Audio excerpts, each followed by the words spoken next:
Hi, welcome to Fables with Francine. Today, I'm gonna read you another story. The title is Winnie the Pooh and the Honey Tree. Once upon a time, a very long time ago now, about last Friday, Winnie the Pooh lived in a forest all by himself under the name of Sanders. One day, when he was out walking, he came to an open place in the middle of the forest, and in the middle of this place was a large oak tree, and from the top of the tree there came a loud buzzing noise. Winnie the Pooh sat down at the foot of the tree, put his head between his paws, and began to think. First of all, he said to himself, that buzzing noise means something. You don't get a buzzing noise like that, just buzzing and buzzing without its meaning something. If there's a buzzing noise, somebody's making a buzzing noise. And the only reason for making a buzzing noise that I know of is because you're a bee. When he thought another long time and said, and the only reason for being a bee that I know of is making honey. And then he got up and said, and the only reason for making honey is so as I can eat it. So he began to climb the tree. He climbed and he climbed and he climbed. And as he climbed, he sang a little song to himself. It went like this. Isn't it funny how a bear likes honey? Buzz, buzz, buzz. I wonder why he does. Then he climbed a little further, and a little further, and then just a little further. By that time, he had thought of another song. It's a very funny thought that if bears were bees, they would build their nests at the bottom of trees. And that being so, if the bees were bears, we shouldn't have to climb up all these stairs. He was getting rather tired by this time, so that is why he sang a complaining song. He was nearly there now, and if he just stood on that branch, crack! Oh, help! Said Pooh, as he dropped 10 feet on the branch below him. If only I hadn't, he said, as he bounced 20 feet onto the next branch. You see what I meant to do, he explained, as he turned head over heels and crashed onto another branch 30 feet below. What I meant to do? Of course, it was rather, he admitted, as he slithered very quickly through the next 6 branches. It all comes, I suppose, he decided, as he said goodbye to the last branch, spun round 3 times, and flew gracefully into a gorse bush. It all comes of liking honey so much. Oh, help! He crawled out of the gorse bush, brushed the prickles from his nose, and began to think again. And the first person he thought of was Christopher Robin. So Winnie the Pooh went round to his friend Christopher Robin, who lived behind a green door in another part of the forest. Good morning, Christopher Robin, he said. Good morning, Winnie the Pooh, said you. I wonder if you got such a thing as a balloon about you. A balloon? Yes, I just said to myself, coming along, I wonder if Christopher Robin has such a thing as a balloon about him. I just said it to myself, thinking of balloons and wondering. "What do you want a balloon for?" you said. Winnie the Pooh looked around to see that nobody was listening, put his paw to his mouth, and said in a deep whisper, "Honey." "But you don't get honey with balloons." "I do," said Pooh. "Well, it just happened that you had been to a party the day before at the house of your friend Piglet, and you had balloons at the party. You had a big green balloon, and one of Rabbit's relations had a big blue one, and had left it behind, being really too young to go to a party at all. And so you had brought the green one and the blue one home with you." "Which one would you like?" you asked Pooh.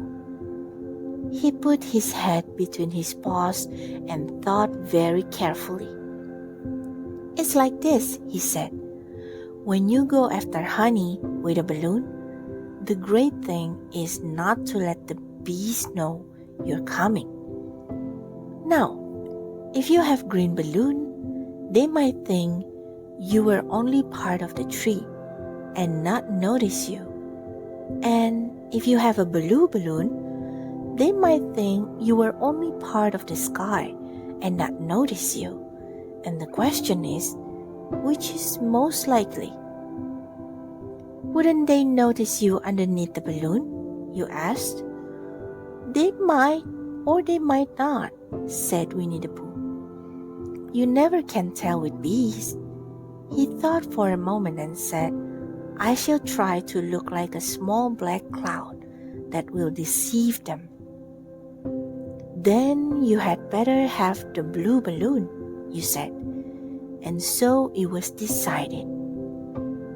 Well, you both went out with the blue balloon, and you took your gun with you, just in case, as you always did.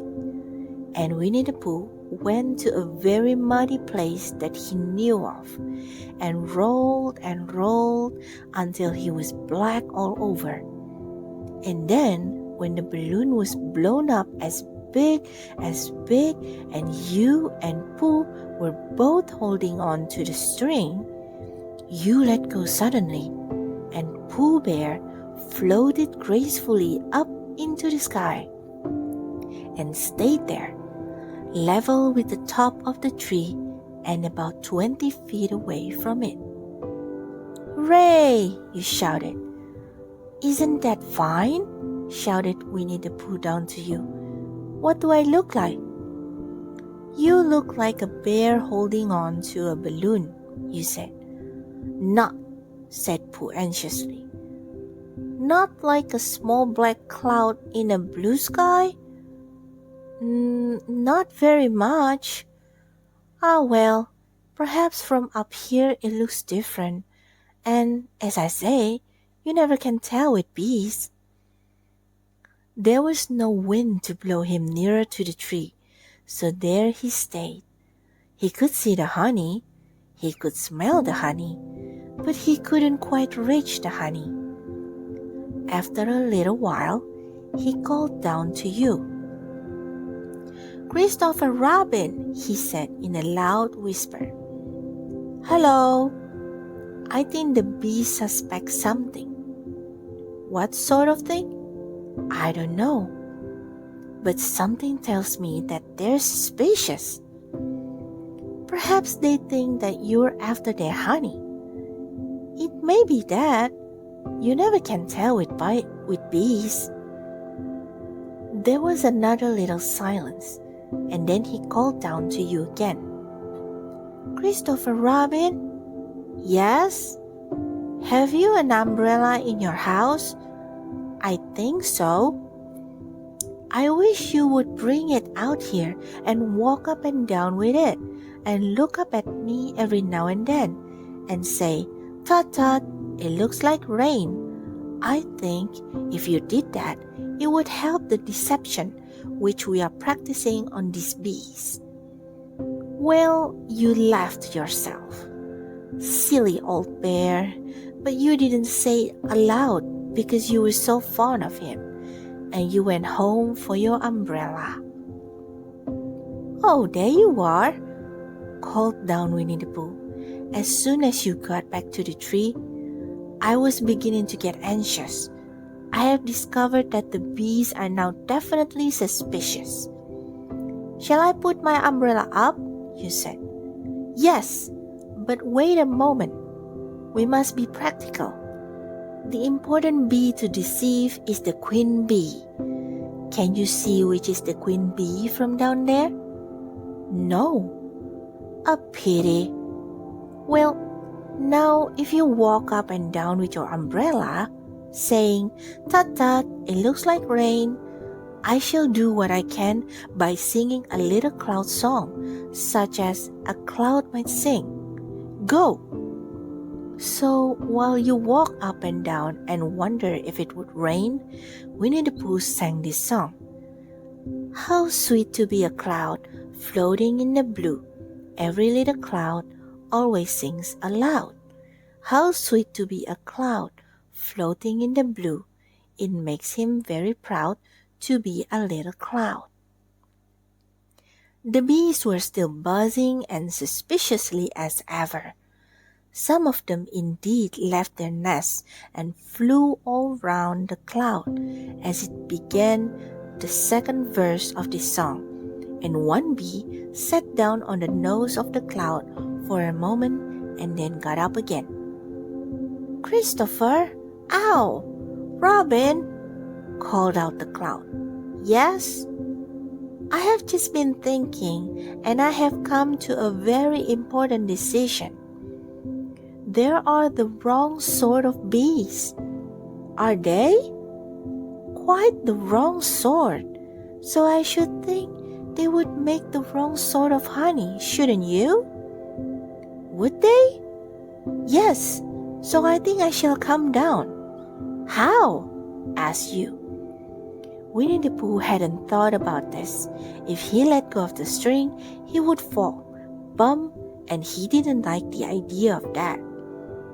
So he thought for a long time, and then he said, "Christopher Robin, you must shoot the balloon with your gun."